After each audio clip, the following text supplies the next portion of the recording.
If you want some tips on how to care for your skin in summer, here are some of the steps you can follow.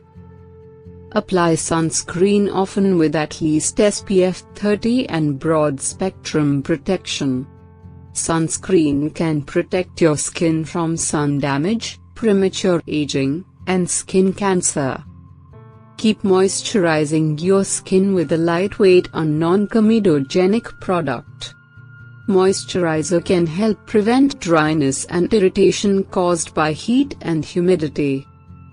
Go lighter on the makeup or use makeup with SPF. Heavy makeup can clog your pores and make you sweat more. Makeup with SPF can provide extra protection from the sun. Exfoliate once or twice a week with a gentle scrub or peel.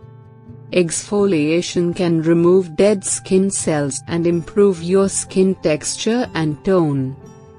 Drink plenty of water and avoid dehydrating drinks such as alcohol. Water can hydrate your skin from within and flush out toxins.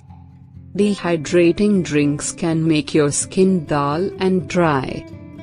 Use a hydrating mask 1 to 2 times a week to restore moisture. A hydrating mask can soothe, repair, and hydrate your skin after sun exposure. I hope these tips help you achieve healthy and glowing skin this summer.